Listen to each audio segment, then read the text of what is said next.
You've been unable to load into a game of Civ 7 since the new update, and have just been wanting to see what the Pangea map looks like?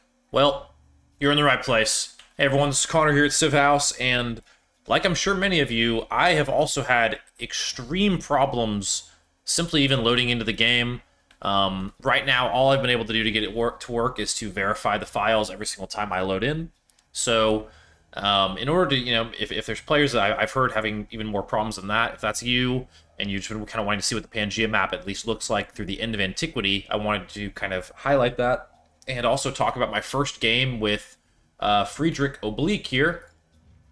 After he had some changes made to his kit, allowing him to get even more infantry units, and I have been able to utilize that here in the Antiquity Age so far, and have really been able to do some pretty great things as far as my science yields go. So I have been going primarily for science. That has been the main engine of kind of my power spike here. But I've also had a lot of units that I've been able to kind of implore throughout the game. I've been playing in Maya in this playthrough on the Pangea map, on the standard map size, and it looks pretty interesting. I've run into a lot of players early, as you can see, way earlier than you otherwise would. Pachacudi was also right here, and has been taken out. I have his capital now. So that's kind of funny how that worked out. I don't have the whole map, but you can at least see a pretty good chunk of it here, already across most of the game board, only with, I guess, this section being undiscovered here, as you just can't see it on the game board itself, like I said. That should just be ocean, though, I would think. You've got Charlemagne over here. I went through and kind of customized a few of these setups of what I thought would be most optimal. So you got Augustus on Rome, Tecumseh on Greece, Hatshepsut with Egypt. I thought Napoleon Carthage was fun. Himiko in the Khmer, and Charlemagne with Persia. Kind of wanted to give people some ideal setups. I gave Pachacudi the Maura. I never say it correctly, but that one. And it didn't work well for him. He was also in a tough spot spawn-wise. We started over here in Bach. Got a pretty good capital on the coast. Plenty of vegetated tiles for our units to pal around on. And we've got some nice vegetated tiles even over here to grow into, as we kind of threaten Charlemagne in the next part of the game.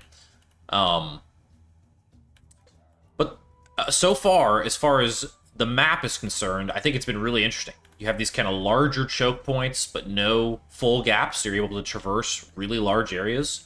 I could have explored a lot more over here if I didn't get preoccupied with some other things. And yeah, you just have these big chunks of land. I assume this one spreads over to probably around this far on the axis over, and then probably goes pretty far down here as well. Kind of cuts up. You have this middle ocean area. I'm assuming there might be an island or two in here for treasure fleets, if it's kind of similar to what the developer update shared. Same thing with down here. I'm assuming the map will kind of come down here a little bit and maybe extend over here, probably around here, and then cut off. Because you've got the edge of Himiko's empire here, Charlemagne here. I don't know if I know. I guess Napoleon's up here in Carthage, so he probably extends over this way, assuming he has some settlements. He does. You've got Augustus and Tecumseh over here, and Hatshepsut, I don't know where she is. I think she's also over this direction, though. She had at one point settled right here, and I think it didn't work out.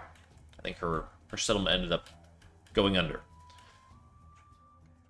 But yeah, as far as Friedrich goes, though, I have been able to get quite a few units up relatively easily, especially with kind of blowing through the tech tree and getting those masteries and getting all the science buildings I could up.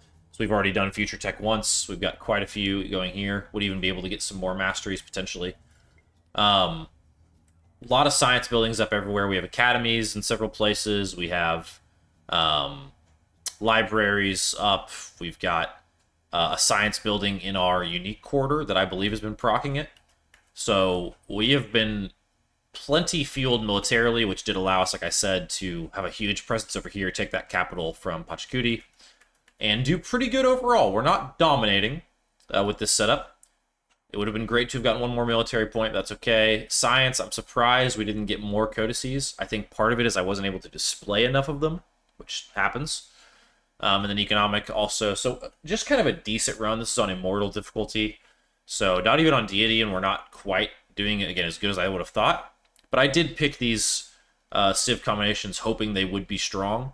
And Hatshepsut with Egypt looking very strong after Hatshepsut got a little bit of a buff in this latest patch. So, like I said, all in all, I kind of wanted to show off this map, at least the pieces of it that I've discovered so far. And I figured, while we're here, we might as well go ahead and advance on to exploration as well. Just because age transitions are always fun, always an interesting part of the game, even if it is tragic that I'm going to lose most of my units. Yeah, we'll go ahead and do our Legends report here and go on to the next age. Hopefully this works. Again, I've been having to verify files quite a bit to get this to work almost every time I've loaded in, so that has been a little annoying, but it is what it is. Now we have a choice to make between these 4 civs. I'd be curious what people in here, viewers would think I should do here. I've played the Inca so many times, I probably won't go there. I don't think Hawaii really fits the mold of the map or what I'm trying to do.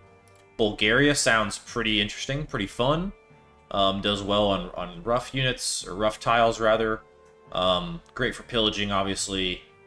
And provides some production there. And the Songhai, obviously, over here. You get resource capacity in cities on navigable rivers, which I think we're on quite a bit. Heavy trade emphasis, with our merchant kind of being able to establish that trade. And we kind of shift towards gold here. However, I think I'm going to go with Bulgaria. I think this will be the play for us here. So we will choose Bulgaria going into the next age.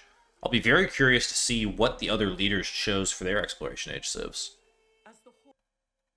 Alright, wasn't going to make y'all wait through that load screen, so we'll hop in now into the exploration age. And let's see who we've got. We're on Bulgaria. We've got Augustus on Spain. It's kind of a cool combo. Tecumseh with the Shawnee. That's a neat pick for him. Hatshepsut takes the Songhai. Napoleon takes the Chola. Himiko with the Majapahit. And Charlemagne with the Norman. I kind of like all these setups. Pretty interesting, to say the least. We've got our swordsmen scattered around now with our army commander here. Our Tarchons. I think is what they're called. Yep. We've got all these newly named cities. Kind of wild. Us too, though. Alright, let's choose what our legacies would be as the exploration age begins.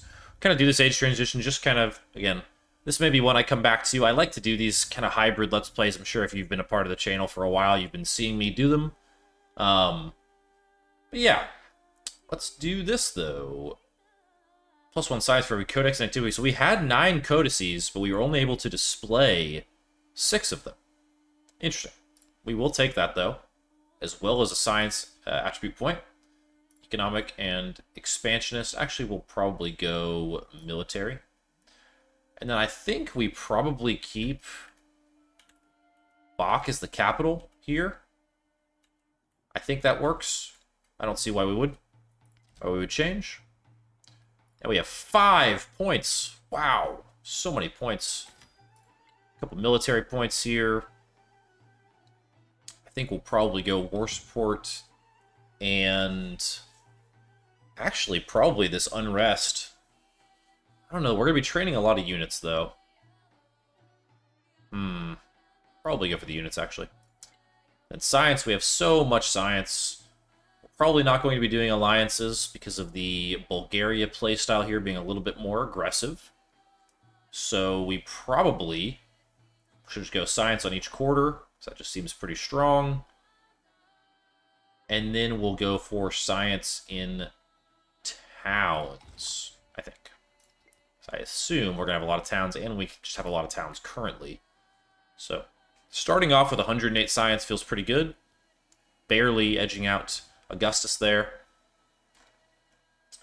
And yeah, that's going to put us in to this next age. But yeah, like I said, wanted to hop in here. Once I have more of the map shown, I may make another video so you can kind of see the full picture. I mean, they, in the update, they showed images of Pangea and kind of what it looked like, but just wanted to be able to hop in for those that haven't been able to see a live game yet, to be able to show what I've been able to do here. I think both the Friedrichs are going to be super viable now in terms of meta picks because of the amount, just the sheer amount of units you're able to get. infantry unit when you're completing a tech mastery or constructing a science building is just so often. And I think it's actually going to really continue to scale into the exploration age, which is cool for me because the idea I was kind of going for was heavy science in antiquity, heavy military in exploration, and then probably go back more to science in the modern age to kind of close it out that way. But we will see how it ends up going. Either way, just wanted to pop in, give you all this quick update. Thank you all so much for the continued support on the videos and on the channel. We have launched memberships recently, so be sure to check those out when you get a chance. Like and subscribe, all that good stuff. And from our house to yours, we hope you'll join us for one more turn. We'll see y'all next time.